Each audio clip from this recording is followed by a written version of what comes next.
Hello, I think I'm here. Hi, Mayor Evans. Nice to see you. Yes, good to see you. Sorry, I don't know if Morgan told you, I just signed off on a 500-person town hall on campus and logged in here immediately and hopefully got my City Club banner in the right place. You did well. So, all right. So we should get moving here in a second. Are you all ready to go? You look great. Right. Morgan, are we in good shape? Yep, we're Mayor Jacobson might have a delay, but I think we're ready to go when you all are ready. Thank you. Oh, okay. I was going to hit Mayor Jacobson up with the first question, seeing as how Kootenai County became ground zero. So let me pull up my notes here. All right. So yeah, I was just going to, initially to get things kicked off, we'll just sort of have everybody maybe give us a little insight into how things are feeling and going in your areas, but I'll do a little introduction first. So Morgan, whenever you hit a button and get us going. You're ready to go, Greg. Thank you. Okay.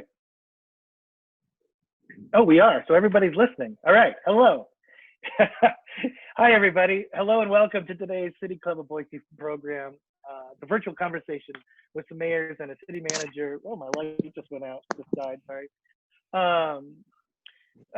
Virtual conversation with mayors. I'm going to start again because that threw me off. I usually have this thing on, so I look a little bit better in the dark. So hello and welcome to today's City Club of Boise program, the virtual conversation with some mayors and a city manager of Twin Falls, and the mayors are from all over the state. Get some perspective into what this coronavirus, what this pandemic has meant to cities and city budgets. And I'm Greg Hahn. I'm a City Club board member. I'm today's moderator. The program is delivered online, and so I want to welcome everybody who is listening, and sorry for that awkward start. Please note that video or audio will not be available from your computer, so we can only see and hear from the panelists. We're recording the program, and so welcome to our radio listeners, as always. Join us from Boise State Public Radio, KBSX 91.5 and its affiliates. Today's forum is available for our audience in large part because of our City Club sponsors and our partners. I want to take time to thank a few of them. They help us achieve our mission to ensure compelling conversations, engage citizens in a dynamic community. Our premier sponsor is Northwest Nazarene University and then NNU College of Business. Our annual sponsor is St. Luke's Health System. We also receive support from our foreign series sponsors, AARP Idaho, Bank of Idaho, Climate Tech Corporation, Concordia University School of Law, which we did appreciate their participation while they were here. The Echelon Group, Micron, Pacific Source Health Plan, and Small Mind Development. City Club of Boise receives grant funding from the Idaho Humanities Council. Huge thanks to that. They did sort of chip in even in these times. As you know, they've been helping groups survive these weird times. When you're like us, then you survive on memberships and events. It gets complicated when you want to continue to do to meet your mission and you don't have that possibility. And so I do want to thank everybody who is a City Club member, and if you've ever thought about it, sure, look into it. It's a great time to join. We do have a little, this is my one pitch. We need your help. These are tough times for all nonprofits, and it's no different for us. We want to keep these conversations going the best we can. And if you do want to help, you can give us $5 or 50 or however much you want. If you just text the word Boise, BOISE, for those of you from Garden City, to 243-725, 243-725, and you can tell that I think you just put in what your donation is, and it's all automatic from there. So after I'm gonna ask some initial questions, but please, folks who have questions about what this means to the cities, what this means around the state, please start asking questions in the Q&A function in Zoom. Morgan, you can email Morgan as well, morgan@cityclubofboise.org. She's going to gather all those up, and we will have a little Google Doc so I can keep tabs on what you're doing. It's just like the little cards that we write on, except technology. So thank you so much for that. So the panelists today, and one of them is going to be joining us as soon as he can, but we have Mayor Rebecca Casper from Idaho Falls. Thank you, Mayor, for joining us from over there in Eastern Idaho. Mayor John Evans from Garden City, right around the corner. Of course, I'm doing this from up in Atlanta, which you probably can or can't tell. You know, this is the beauty of where we are today. Mayor Ron Jacobson is going to be coming a little bit later from Post Falls.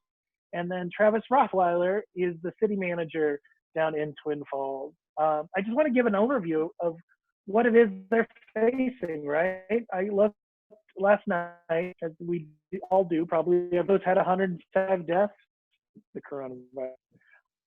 Nearly 20,000 confirmed and probable cases. I looked on the map, only two cases haven't seen a confirmed case. Lewis County, which is up in North Central, and Butte County, in East Central, I guess you'd call that. And both of those together have less than 6,500 people at so it's maybe not a surprise. I'm getting told my audio spotty, so I might turn my video off so you guys can watch the most important people who are the moderators. I apologize for that, but it's important to keep the audio clear. Even though I have that really fancy City Club sign behind me, you're just gonna have to imagine it now. So the 14-day rolling average tracker, which is what we do to keep tabs on what's going on in the state, I mean, it showed a pretty clear surge after Idaho reopened. And if you look at it, it looks like maybe it's leveling off, right? We've got mask orders going on. Those steps are being taken in Boise. They're being taken in cities and areas all over the state. But hospitalizations are still at their highest rate so far. The curves for the deaths, as we thought was going to happen, has followed the case count, and that's created what looks like we're still facing some serious issues. We had the most deaths reported in a single day in the state, the same day that the nation reached 150,000 COVID-related deaths. So I was going to put Mayor Jacobson on the spot because in yesterday's record amount of deaths, frankly, Kootenai County had the most of all of them. And so you would think that being up in Post Falls, he might be immune to some of this, and that is not the case. But maybe let's jump over to Eastern Idaho. Mayor Casper, if you wanted to talk a little bit about what's just the situation? What does it feel like there? What is Idaho Falls in a pandemic times like? Well, I will just say that the stats we have are not broken down by city, right? They're broken down by county. And yesterday, Bonneville County had its highest single day, jump in cases ever with, what was it? I think 49 cases yesterday. Prior to that, our highest was 42 back on the 18th of this month. So we have been growing uncomfortably familiar with being in the state's top 5 counties, and being called a hotspot, which is very different for us. The Harvard chart, moved us on Tuesday. They moved us to the red zone. That's very different.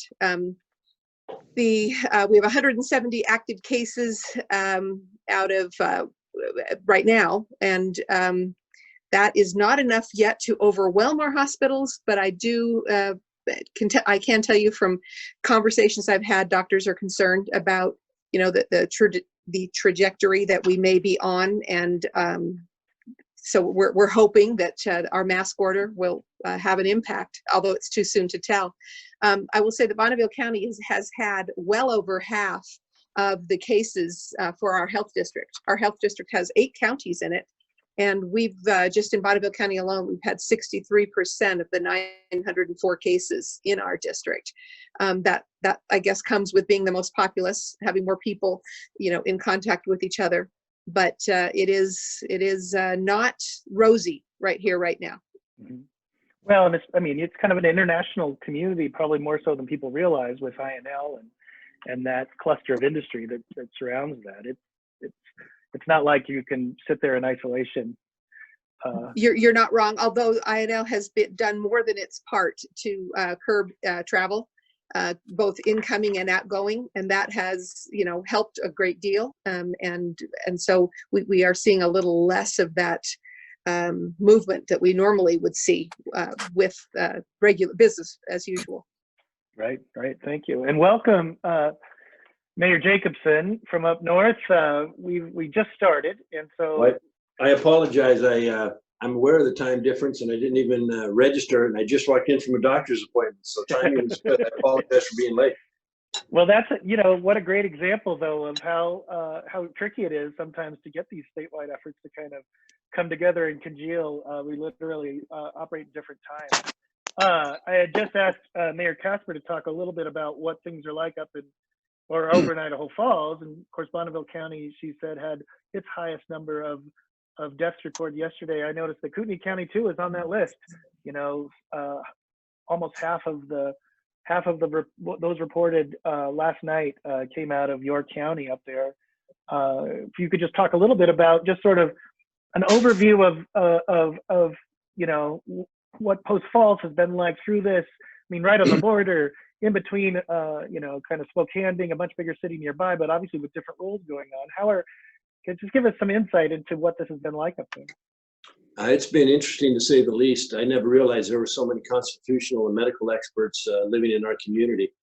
Panhandle Health District, of course, passed the mask mandate, and that was a circus. It wasn't a public hearing, but the meetings themselves were a circus. We've got people demanding that the city, the mayors up here, issue mandates reversing that decision. You talk about being a border community. I'm getting emails all the time that we need to start ticketing anybody who's got a Washington plate. They want to shut our parks down to anybody from Washington. We've probably got, I'm going to guess, almost 50-50 against masks and people that don't think there should be any restrictions. And as a result, it's had quite an impact on just the way we do business. We went back to live council meetings a few weeks ago, and we require social distancing, et cetera, and people don't want to pay attention to that. So there's a big pushback from the people that don't want to be controlled by this virus. And as a result, it's had as I said a minute ago, impact on the way we do business up here. City staff has done a great job passing or instituting steps to maintain social distancing and to keep the city hall open, keep people safe. But we're getting more and more calls from people that staff have to respond to. So it's an interesting time, to say the least. And as you said, we had a couple more deaths yesterday. And the battle cry of those who are against anything to protect us from the virus has been, we don't have that many cases. We haven't had that many deaths in the hospitals. Did not see any patients from COVID. Well, that's all changed now. And we are seeing deaths. The hospital ICU is at capacity. And we're seeing more and more cases. And the demographics, typically in the 18 to 29-year-old category. And I think if you do some analysis, that could be from the bars being open, people who refuse to social distance. But it's been a challenge. And the deaths my understanding is the deaths that we have had have all been in the 70 to 90-year-old range. So it is affecting the older people. Right. Yeah, Travis, how about down in Twin Falls? So what's the feeling down there? You're a little bigger than the Post Falls, about the same, I suppose, as Idaho Falls these days. Getting there anyway. Yeah, so the city of Twin Falls and as a region, we've been working through COVID-19 almost since the very beginning when it came into the state. So it's important to remember that Blaine County is one of our neighbors, and when you're in our geographic area, we have about 260,000 people. The residents of Blaine County often shop in Twin Falls County, and so this has been part of our experience for quite a while. Just some updates. Best numbers that I have. So we have about 1,043 total cases.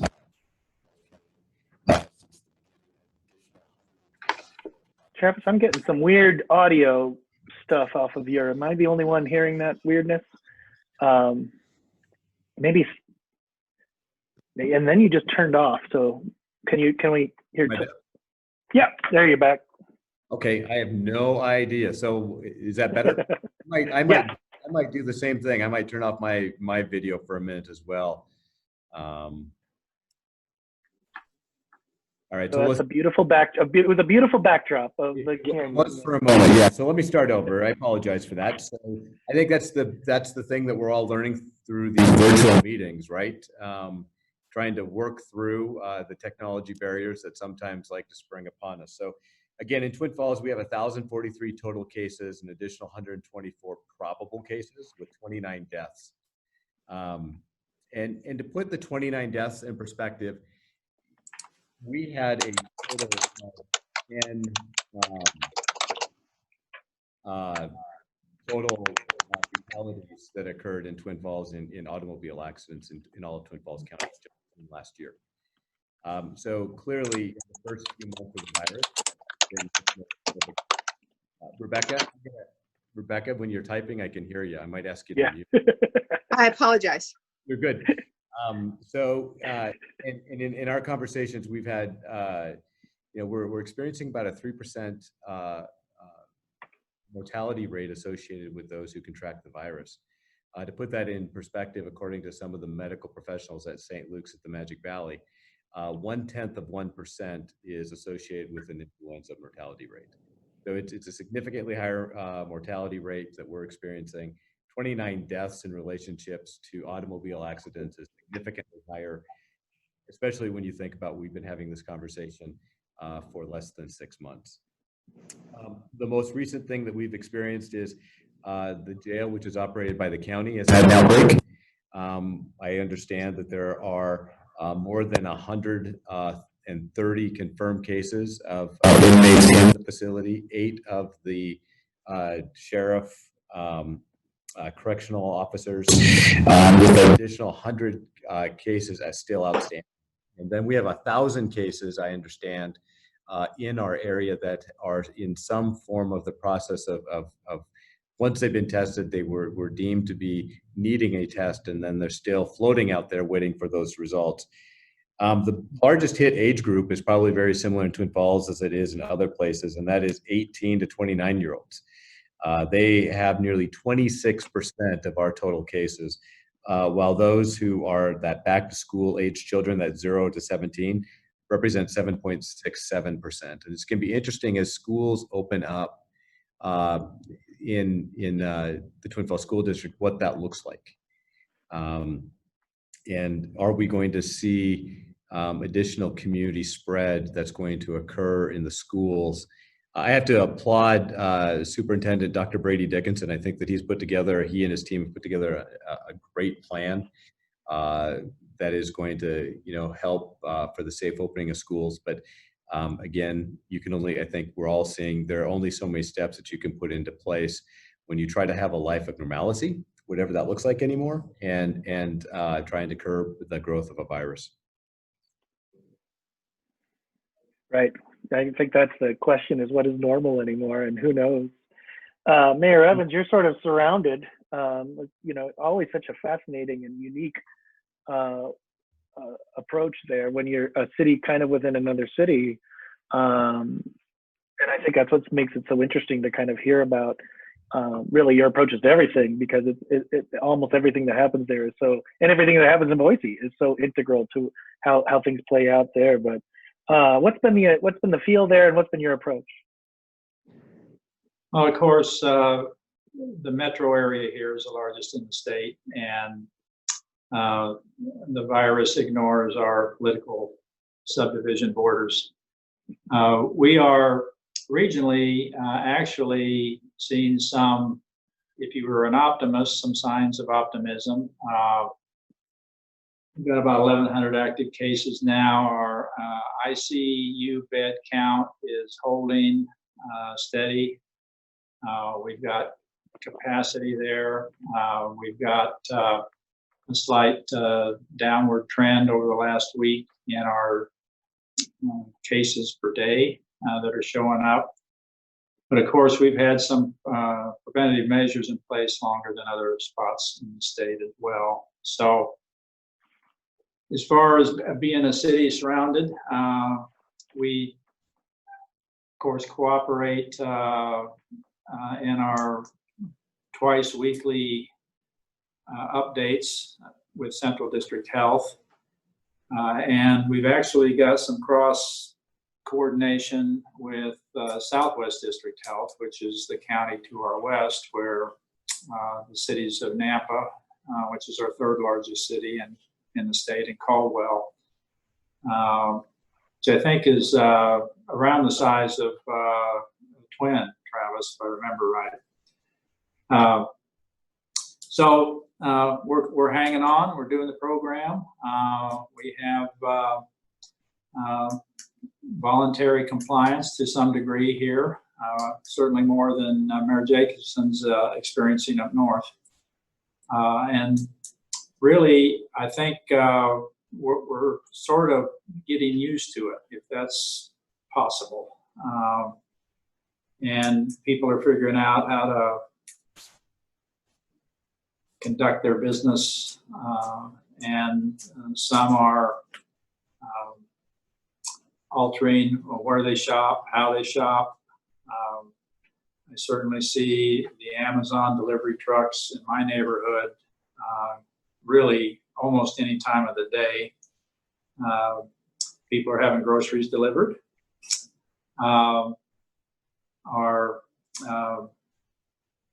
major employers here, Walmart, Fred Meyer, Riverside Hotel, are all managing the process well, although they're not confronting folks that don't wear a mask. They're seeing that there's some social distancing protocols that are, for the most part, being adhered to. So I think there's an attitude that we've got to ride this out, and that's what we're going to do.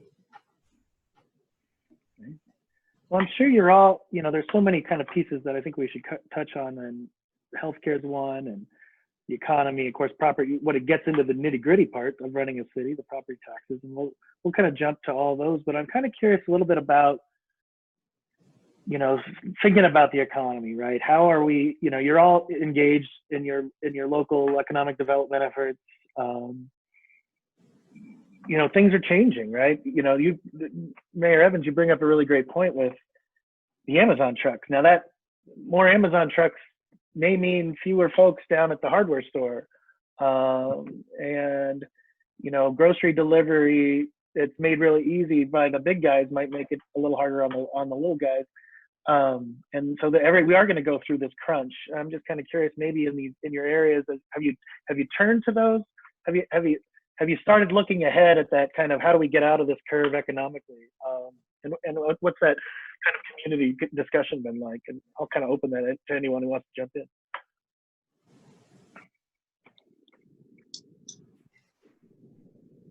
I'll jump in really quickly. Yeah. I'll say that I don't think that we have had a lot of time or opportunity to gather the right people in the room, because we're not gathering in rooms right now, but right. We haven't had the chance to really dig in and have some of those dialogues. Everybody, it feels like many people are still in coping mode. And so it's not time to pull people together to say, hey, let's think about the future and envision, right. The post-COVID economy. But doesn't mean that the thoughts haven't crossed my mind and that I haven't seen, dozens of national conversations along these lines. Just this morning, I was dialoguing with some city employees, talking a little bit about our mall. And I think that the news that malls are sort of a shopping model of yesteryear, that's not news to anybody. We all kind of know that malls are on the downside of their heyday. And many communities are dealing with malls that are struggling to find new tenants when old ones go out. The mall in Idaho Falls has been going pretty strong, and I've kind of been realizing that we're on borrowed time until this. And now in our mall, we see many fewer, folks. We see some stores that are closed that it's just not worth their while to open up. We see that the in-person shopping experience has changed drastically. Trying on clothes is a very different thing. The older folks on the call or participating today might remember, the Sears and Roebuck catalog, right? From 100 and something years ago on through until I was a kid, people used that. That was a real way of getting stuff. And then malls burst onto the scene. Well, malls are now fading. And all of that real estate may have to be repurposed as we all turn back to the online. And that invites us then to conversations which we are having in the state about connectivity. And are we treating access to broadband like a utility, like the utility that it is? It's going to become as vital as water and electric power, in terms of everybody is going to need that for the economy of the future. So those are just a couple thoughts to throw out. Right. Mayor Jacobson, looked like you had some thoughts on. Yeah, we in Post Falls, we are still basically a bedroom community, and we have people that go to Coeur d'Alene or go to Spokane to shop. So in the city of Post Falls itself, I haven't seen that large an impact. We do have one particular aerospace company I know that is furloughed people because their work is mainly with Boeing, and Boeing is down a huge amount. I think he told me they were building 60 to 70 planes a month, and now they're down to 6 or 7, which has a huge impact on the supply chain. We are looking to increase the commercial and industrial businesses in Post Falls themselves, but on the retail side, we really don't have that many. Most of the restaurants, I think, are doing okay now. Maybe 1 or 2 have closed, but we're not seeing that big closure that a lot of the cities with a downtown area, which we don't have and are working on, or malls, which we don't have. We don't have that same experience. So from an economic standpoint, it is hitting us, but not in the way that it would hit the cities who rely heavily on the more retail. Right. Well, and speaking of that, you've got 2 cities with pretty long, prominent retail stretches in Chinden Boulevard through Garden City and Blue Lakes and Twin Falls. And Mayor Evans, the good news among my group of friends, at least, was that the Stagecoach was looking at expanding into an outdoor balcony, or a little place to eat outside. So I know there's some innovative thinking going on over there. Well, there is innovation. We're seeing new service industries kind of popping up to deal with some of the impacts. Garden City, we have literally hundreds of very small service and production, fabricating, specialized fabricating businesses in town that really, before COVID, don't really rely on the retail walk-in business. They've done most of their business online anyway. So they're continuing along. And I think over time, we're seeing people recognize that some common sense helps when they are physically shopping somewhere, even those, this is just an observation, a personal observation of mine. People aren't, you have space between you and the guy behind you when you're checking out and that kind of stuff. So, but I think our business community here is faring pretty well, particularly our service industry. We have a number of landscape maintenance businesses in town, for example. And of course, those crews never did shut down, and they seem to keep rolling along.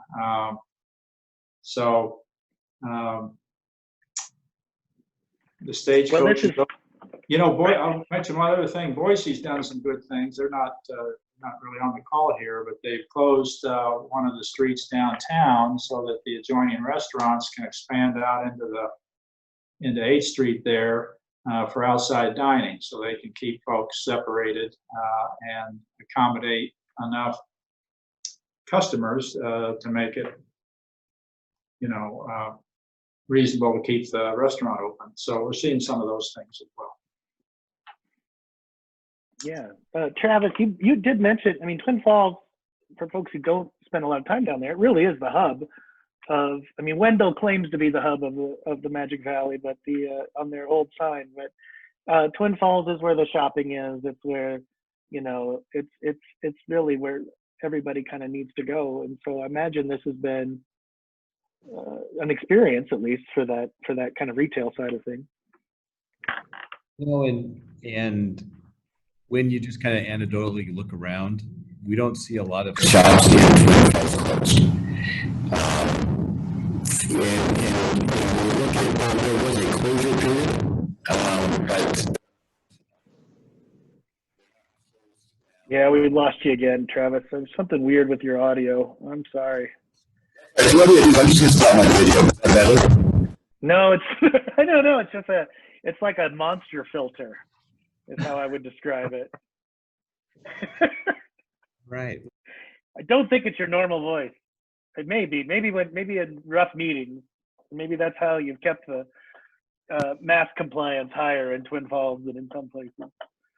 Is that better? It's just not. And maybe it's something with your computer. Maybe you sat a little farther away from it. It's almost like it's overwhelming the microphone. Is that better? I said. Yeah, that's actually better. Because people might have to listen hard, but it's clear. All right, so let me try this again. So when I look at the amount of activity going on, it still seems to be pretty robust in Twin Falls. And when I pulled up some unemployment statistics, so in March, we had an unemployment in Twin Falls at 2.5%. In April, that jumped to 10.5%, and inside the city, 12.7. So, and today, that is down to 6%. So we're nearly back to full employment at the June numbers, when we really look at see what the July numbers look like.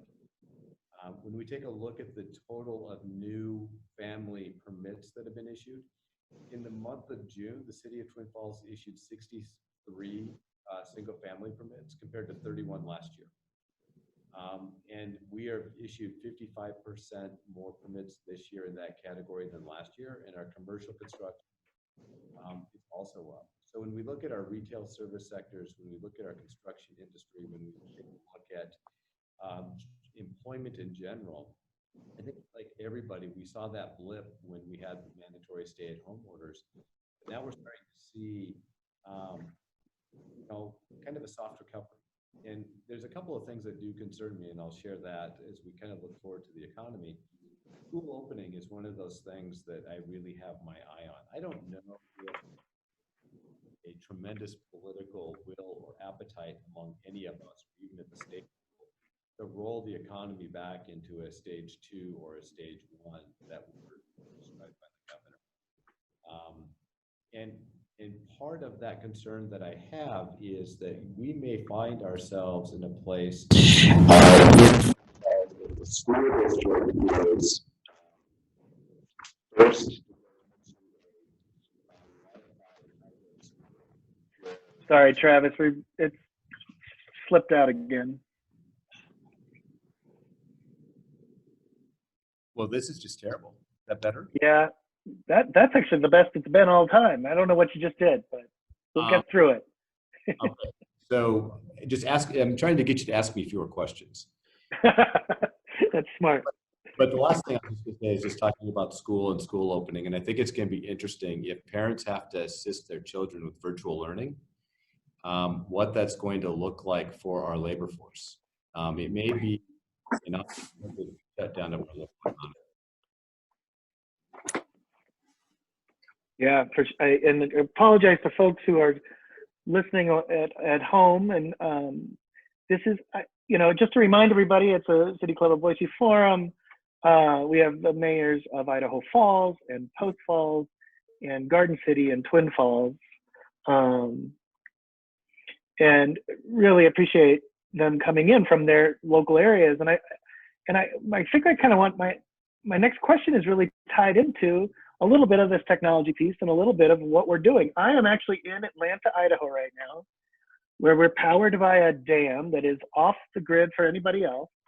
The power has actually gone off once during this call, but I have a little $35 battery backup that I plug my Wi-Fi router in, and it works. And most of the time, my wife and I can both work at the same time, though I had this and I asked her please to be offline for this hour, so just in case. And but if you can do this in Atlanta, Idaho, that changes the economic picture of Twin Falls and Post Falls and Idaho Falls, right? And your surrounding communities, right? This is the economy that emerges from this is going to look a whole lot different than the one that we were in when we got here. And in some ways, Idaho might be even better positioned from that. And I'm just kind of curious.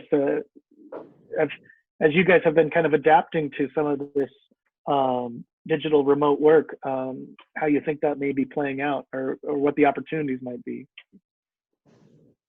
So I'll just answer really quick. I think that Travis hit upon this a little bit in when we could hear him, and he was talking a bit about some of the growth that they're seeing there, and how he also talked about the unemployment figures. And I think the unemployment figures that he cited are very similar to what we're experiencing here. But how interesting is it that in the middle of the world's, biggest disruptor in practically a century, or maybe or since World War II, we are seeing that we took a hit going from below 3% to 8-10%, and now we're below that. We're getting closer to what economists would consider to be full employment. That's a very interesting thing to have happening right in the middle of all of this. And I think part of it just speaks to the fact that Idaho is poised for growth, whether we are prepared for it or not, whether we like it or not. There is a lot of reason for Idaho to be an attractive place. And the more prepared we are to host those folks who want to be able to interact from home or from remote places, the stronger our economy is going to be because of that. So it behooves us again to look to our connectivity to be able to host all of this new growth that's coming in. I would add that we're continuing to see growth as well. Handling it has really not been an issue, even though we've had to change the way we deal with contractors, et cetera, when City Hall's been closed. But we're seeing a continued influx of people from the west side of Washington, California. We're seeing people from Oregon. And I believe we have the infrastructure, and we're expanding the infrastructure to handle the new businesses and the new people who are looking to come in. What I find interesting is the unemployment numbers. We get those reported, but I often question how many people that are unemployed have chosen to stay unemployed because of the compensation they're receiving now compared to what they could be earning if they went back to work. And we do have a lot of those. We're seeing a lot of help wanted signs. We were at a restaurant the other night, and they apologized for being slow, but they said, we cannot find employees. So we hear that unemployment has shot to sky high levels during this COVID virus, and yet there are people looking to hire and are having a difficult time. So the numbers are accurate, I'm sure, but they can also be a bit misleading, I think, just because you don't know what they comprise of. How many of those people who are not employed could be employed if they choose to be so? So it's a real interesting time, to say the least, but we're seeing continued growth. And we've slowed down a little bit, but it's hardly noticeable at this point. Well, and nobody's more landlocked than Garden City. And I can tell you from the Treasure Valley perspective, we like to think, we think of Atlanta and Post Falls as rural, but frankly, San Francisco and Chicago and LA think of Boise as the middle of nowhere. But those folks are moving into the Treasure Valley, and they're changing the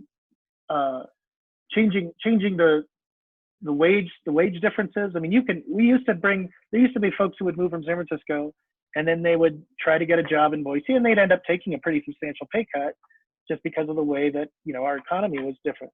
Now they're keeping those jobs. They're hanging on to those tech jobs from Silicon Valley, and I imagine that's causing some big changes. I mean, Garden City has gone through as big a transition as any city in the country, probably, in terms of having that sort of that kind of economic pressure come in, and it's made for some cool coffee shops and some other things that are really great, but it's probably created some challenges too. Well, we've seen redevelopment. We're seeing quite a bit of redevelopment. And we're seeing an interesting demographic that is really become popular for anyone familiar with the area here on our east side of town, where we have a very successful, really mixed use opportunity where you've got high-end homes on the river, high density housing very close by. And if you've got a good arm, you can throw a baseball and hit a place that'll fix your transmission.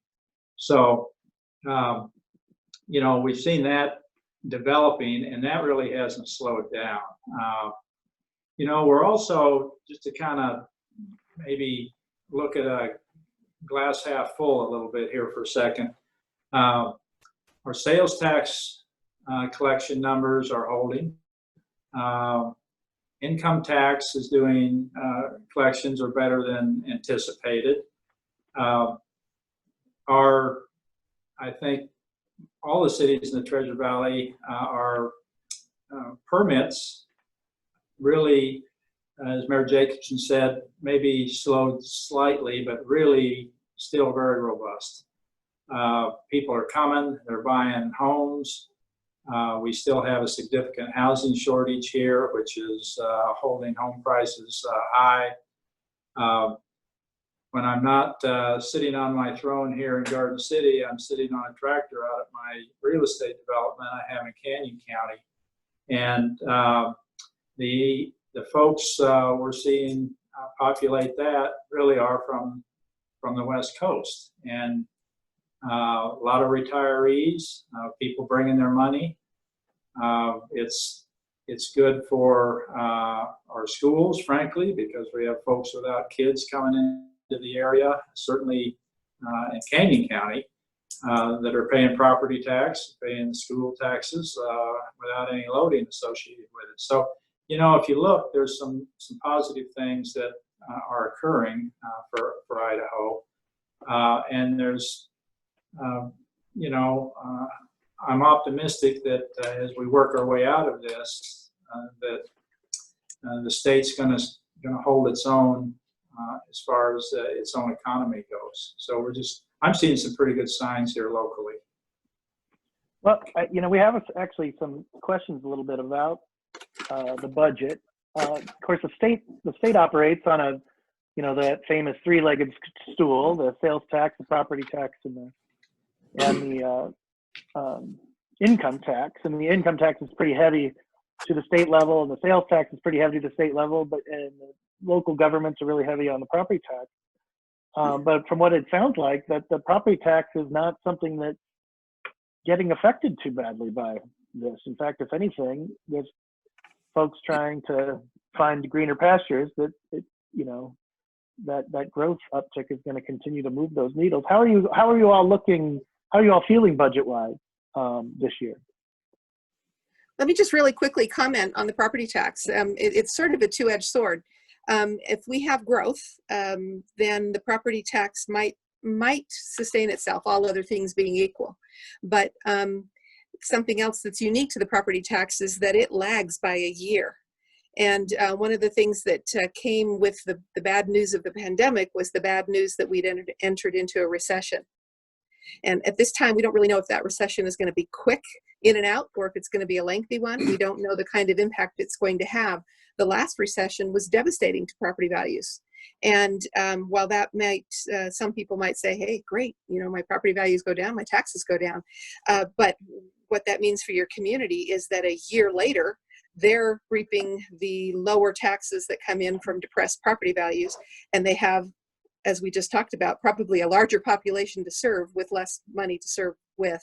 And so it's frightening. And so none of us are sweating property taxes this year right now, but ask us a year from now, and depending on what happens in the next little while, we could be in a very different place because of this. So fortunately or unfortunately, property taxes are not the only way that we finance our budgets, right? We also have fees, we have rates from utilities, we have the revenue sharing from the state, and then other miscellaneous, you know, small amounts of money and grants and such. But anyway, just some quick commentary there for you on property taxes, but I'll be quiet so others can share their thoughts.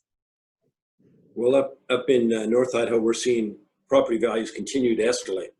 And even though we've seen this recession, property values have not gone down. We are seeing, for the first time that I can remember, and I've lived here forever, people will list a house, someone will make an offer, and they bid the price on the house up. That's California type stuff that we have not seen here before. My biggest concern on the property tax is the continued shift in our area from the commercial to the residential. So the legislators talk about a tax freeze, et cetera. We're seeing a shift where the values on residential are increasing faster than the assessed values on the commercial. So residential taxpayers are footing more of the bill, so to speak. But budget-wise, we anticipate a small decrease in revenue. But as Rebecca said, with the fees, et cetera, we're fine. We have no intention of taking a tax increase this year. And I think we've taken one in the past 10 years, and that was to offset a streetlight fee that was a fee that should have been on the tax. So we have not had to take a tax increase. And that does not mean people's taxes go down, though, and they need to understand that. But from a revenue standpoint and a budget standpoint, we feel pretty comfortable where we are and what the next year or two are going to hold for us. But yeah, you brought up, Mayor Jacobson, that you were surprised at how many health experts that lived in your neck of the woods. My recollection as a statesman reporter covering state government was that they were all property tax experts, and have been for some time. So,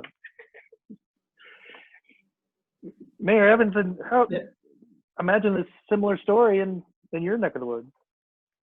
Yeah, our budget's in good shape. You naturally constrict when something like this. So things that weren't mission critical, we've held off on. We won't be taking an increase in the coming year. We'll be monitoring certain service levels, and there's some projects that will defer until we get on a different cycle. But we're seeing the shift very dramatically from ag and commercial to residential here too, and it's created it's created pressure on legislators when people complain that their property tax is high in these fast growth areas. And I think we have to be very cognizant of reminding and maintaining a relationship with our legislators so that we don't, so that they don't overreact or act in a way that to deal with a issue in a few cities around the state at the expense of others. So we have to remember that most of our cities in Idaho, there's only 20 cities in Idaho that have a population over 10,000 people out of the 200 cities. So keeping that in mind, we serve on our Association of Idaho Cities Board of Directors, those of us on this call, and so we got to keep that picture in mind too. But we're going to operate pretty much normally through our 2021 budget, and we're going to be fine. And I think it goes back to what I mentioned in my last little opportunity to speak, which was our revenue sharing numbers look like they're going to hold, and the property tax, certainly in this area, our values continue to rise, and I think how we deal with the tax shift is the big issue we have. And of course, remembering that probably an average property taxpayer, certainly in the fast growing areas, about a third of their property tax bill has a nexus to school taxes. So Greg, this is Rebecca again. I don't want to jump ahead of Travis if we're going to give his audio a try, but I do want to just make some other points on this same topic before we move to another one. But maybe please do. I Travis. We'll just assume that Twin Falls is also in a decent spot for property taxes. I know that they've been moving along the right way. And Travis, throw something in the chat if that's not the case. But yeah, go ahead, Erica. So Greg, well, go ahead, Travis. Sounds like we can hear you. Yeah, so in the background, I had my IT department come and make a direct connection. So hopefully that's going to work a lot better. We're seeing the exact same thing. And I think one of the things that I would add that's going to be really interesting is many of us are electing to, considering the opportunity of taking the additional CARES funding that's associated with property. Not working, huh? Close. Sorry, Travis, and to my my old city of Twin Falls. Well, we keep waiting. But Mayor Casper, go ahead. Let's keep this conversation Well, going. I was just going to say that even though right now, this month, as we're setting budgets for the coming fiscal year, we are seeing that our property valuations have gone up because of growth in our state. And so we're all, to a certain extent, able to say, yeah, things are okay. Let me just tell you that we're in the fourth quarter of this fiscal year. And in the first 3 quarters of this fiscal year, the moment the pandemic hit, our revenues for the city did plummet. We're at for the 3 quarters, we were at a 5% decrease in revenues. And that's a significant amount of money for us. That's $2.5 million. We can't make $2.5 million in 2 years of increasing our budget, or at the maximum 3% statutory level. So we have lost a lot of money this year. So things aren't like fine. They're just fine as in we can get through an emergency. But we've had to lay people off in several departments. We have positions that aren't being filled now. We have a hiring freeze. We will have in the coming year many positions in order to make the budget, pencil. We have many positions that are going to go unfilled. Police and fire are not at capacity in terms of having enough firefighters and enough officers available to, avoid costly overtime concerns and things like that. So we're not sitting in a pretty spot, but we're doing what we have to do to get through this gracefully, and we can do that.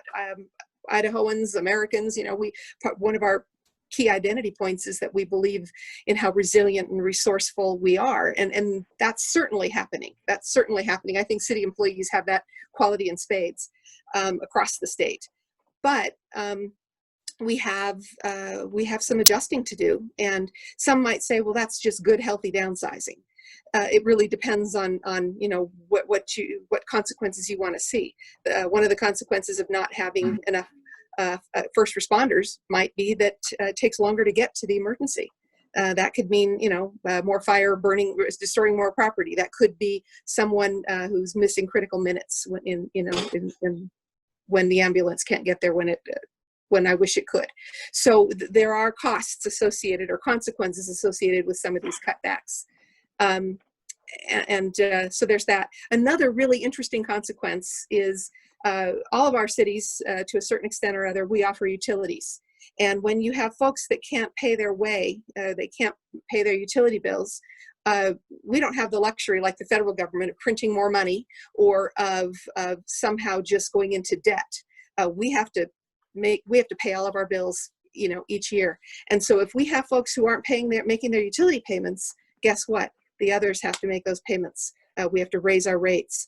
We haven't really tested where we are because federal stimulus money, federal $600 a week, checks on top of unemployment, those things have sort of forestalled or postponed some of the economic consequence. But as some of those things expire tomorrow, and we might start to feel in the coming weeks and months some of that impact to our utilities, some of that impact to our just our local economies, as maybe folks are evicted, whereas they haven't been able to be evicted thus yet.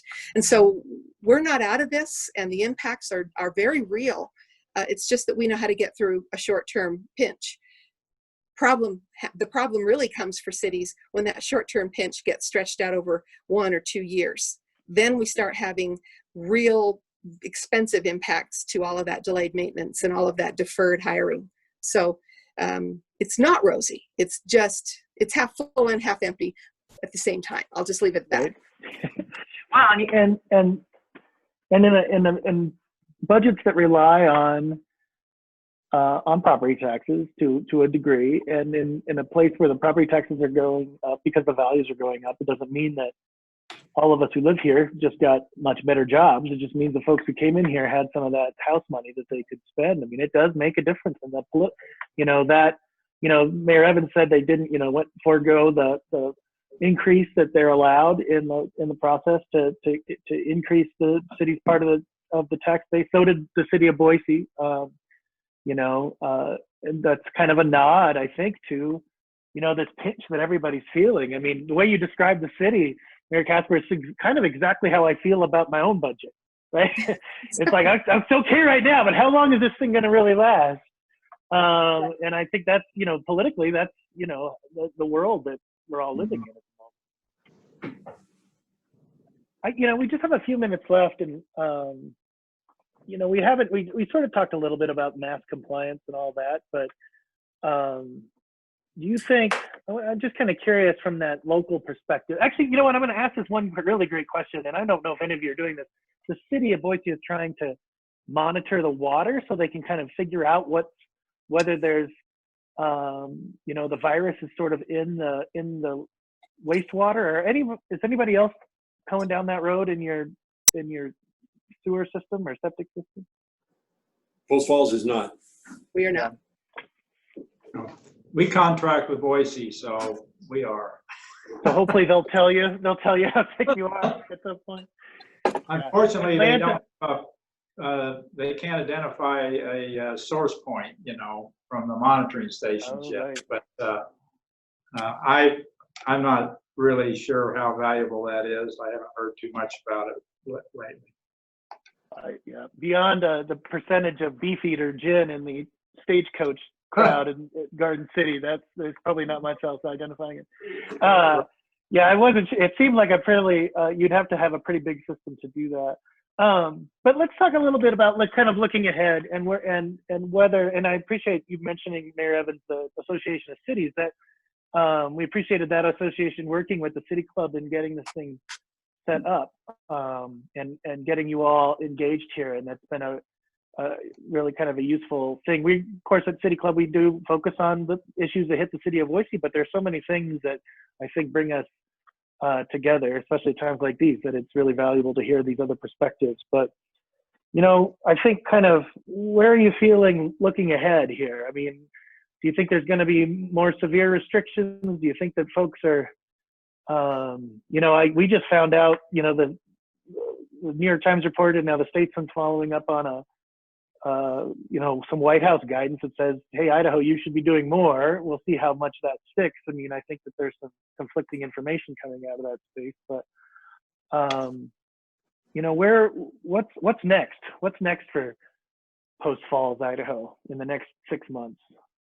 I think it's live and learn at this point. There is the mask mandate is such a divisive issue that we've got people who will intentionally go out and defy the order of Panhandle Health District to wear masks. And I anticipate that we will start seeing people at our city council meetings to protest it, even though it's not our decision. Many of the stores and restaurants are now requiring masks, and there are people that just refuse to comply. So, you know, as we move forward, we are going to adhere to the Panhandle Health District's requirements. We hope people adhere to the governor's requirements for stage 4. But I've never seen such a divisive issue in our community. And so I think the future at this point is unknown. We've talked, the school districts have, our school district has a plan in place. There's 4 different stages that they will utilize to determine how they're going to open this year. And as I believe the number was, they surveyed parents in the school district, and almost 50% of them said our kids will not wear masks, period. Well, it's pretty difficult to open school in person when you are requiring masks and the students won't wear masks. So our school districts have a very challenging job trying to figure out how to get the schools open in a safe manner when we've got that high a percentage of parents who will not let their kids wear masks. And I think that's not just in the school districts. I think that's basically citywide and region-wide. We're getting more and more pushback from people who refuse to wear masks, and for various reasons. And that's one of the reasons I mentioned earlier. We have so many medical experts in our community, and people decide that masks are not healthy, they're dangerous, etc. And so as we move forward, it's just going to be, in my opinion, we're going to take the steps necessary to protect ourselves and our folks, our citizens. Whether or not they comply is the million-dollar question.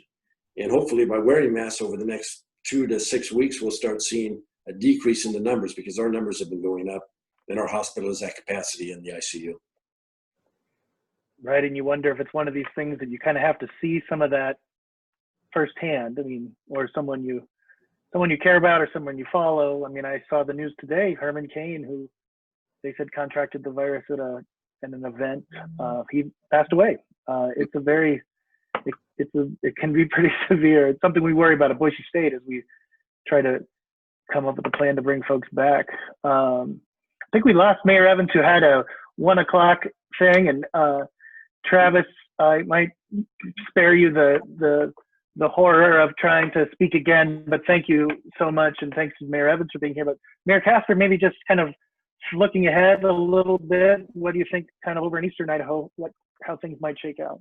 Well, a couple quick thoughts. One is that you're speaking to government officials, right? And we wouldn't have jobs if government weren't a thing. And government is premised on the concept of the rule of law, right? And as those of us who are elected go to assume our duties, we swear an oath to uphold the laws and the Constitution of our community and our state and our nation. And right now, Idaho state statutes do give authority to cities. They give authority to health districts to be able to issue, orders and to take steps to act on behalf of preserving public health. And so as these orders are issued, whether they're issued by cities or by health districts, they become law for that, jurisdiction, or those jurisdictions, plural. And it's my duty, my legal obligation to uphold those in whatever way I can.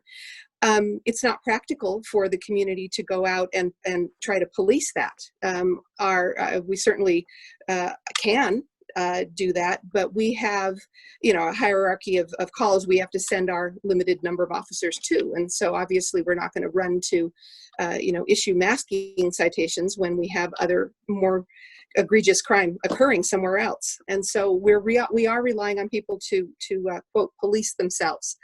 But with that, I have been surprised, and Mayor Jacobson has alluded to it, surprised by how many people are expecting that the city will overturn something that the health district has done. And I'm thinking that that civics class you take in high school really needs to be beefed up a little bit. Right now, I think civics class in high school tends to focus on national level government, and that's about it. And we need to get back to teaching people a little bit about how state and local entities operate. And I've been telling people that if they don't like the way that the laws are made, they need to take that to the state legislature. They need to take that to a constitutional amendment, or they need to take it to the courts. And I'm not encouraging people to start, opening up lawsuits left and right. Hopefully you'll find a competent attorney who will tell you that, well, this is a state law and you need to find a basis for challenging the state law. It's not that mayors and county commissioners across the state are going, crazy with trying to be controlling. And so this is a time for education. It's a time for government to try to communicate as effectively as it can why we're doing what we're doing. And that that's hard work, especially when you've got people who are convinced based on their, use of social media that they're right and everybody else is wrong. And so hopefully we'll come out of this a little wiser. The Spanish flu pandemic in the early 1900s taught a lot of lessons. Some of them we've applied successfully to this pandemic, some of them we haven't, but hopefully we'll be able to identify all those lessons learned and move forward with a slightly different economy, with slightly greater appreciation for teachers, with greater appreciation for essential employees, wherever in whatever businesses or industries they're in. I have just learned the importance of thinking critically and being a little more, I guess, careful about educating citizens and more thoughtful. I need to be more thoughtful about that. But here's the deal. One of the biggest things we've learned, and it kind of applies, and it's really not too brilliant here, but what I'm hoping is that if most of the people follow most of the rules and advice that we give them most of the time, we'll probably get out of this faster and our economy won't be damaged. And yeah, it might be a different economy coming out of it, but at least we'll have, essential services and robust creative services going forward in the future. So quick thoughts. Well, thank you. I don't think we could have scripted a better finish to this. And I want to thank Mayor Rebecca Casper from Idaho Falls and Mayor Ron Jacobson from Post Falls, City Manager Travis Rothweiler from Twin Falls, and Mayor John Evans from the only non-Falls city represented today, Garden City.